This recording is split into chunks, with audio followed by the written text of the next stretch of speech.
Are we willing to see beyond what we know? You know this tip of the iceberg theory? Only little bit is on the surface. Most of it is under the ocean. We are all very mature, right? So we are very intellectual, right? So we are dedicated.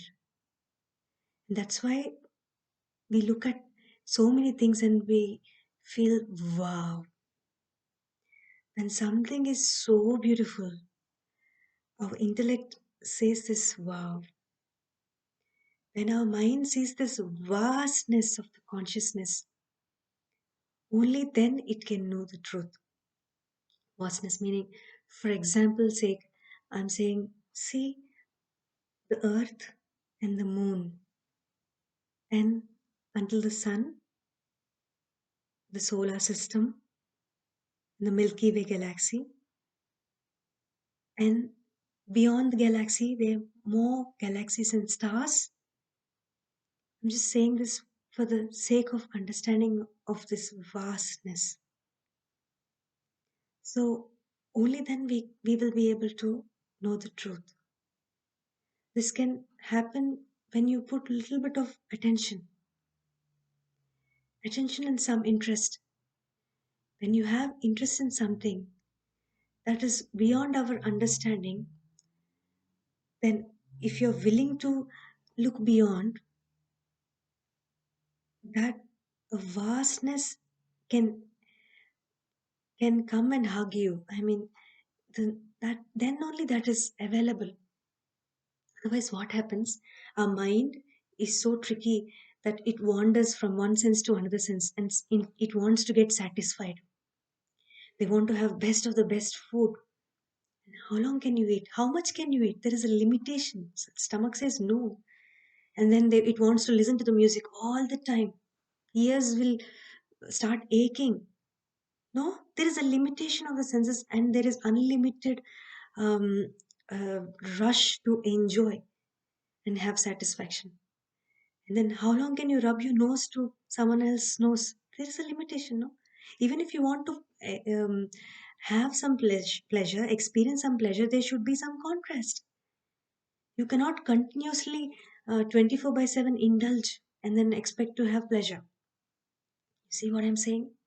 You can't smell lots of perfume all the time. See the people who work in the perfume industry, in the perfume shop, they keep coffee beans and keep smelling. I think even the earth and mud smell would be much happier for them, those who are working in the perfume industry. How much can you smell? There's a limitation, right? How much movies can you watch? The eyes get tired. How much TV can you watch? There's a limitation, no? This is only when this is only realized when the joy is caused by something greater. That is when you're being centered. So when you ask me what is being centered, if you see a compass, yeah, you put it in the center and then you draw the circle. If it moves out of the center of the circle, it's not possible. Then you can go all around 360 degrees. So no, in olden days there used to be bullock carts with the wooden wheels. The cart used to go in the middle center of the wooden wheel. There used to be something like axle, like a nail like thing, and then around it the wheel used to rotate. Even now, so that axle is gone, the tire collapses. So if you're not centered and gone out there, you it is it is possible that there will be some disturbances. There's a saying, one can appreciate a flower, but that if they could not appreciate that the flower is part of them.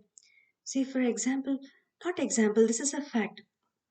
See, we all came out of earth, and the same earth is the house for so many plants, so many flowers, so many insects, birds, fish, animals, and human beings, air. And so we are all part of one thing. See, now we use so many devices and gadgets in our house. All the devices are utilized using the same power source, electricity. It comes the same electricity in laptop, same electricity in television, same electricity in washing machine. So it's similarly, it's the same energy in the flower also. If you're unable to see it and appreciate it as part of you, then Lord Krishna declares that it is not a complete blossoming of that human being. So Lord Krishna also says, he declares he is the self is the source of all the joy. The intellect keeps getting stuck in the senses.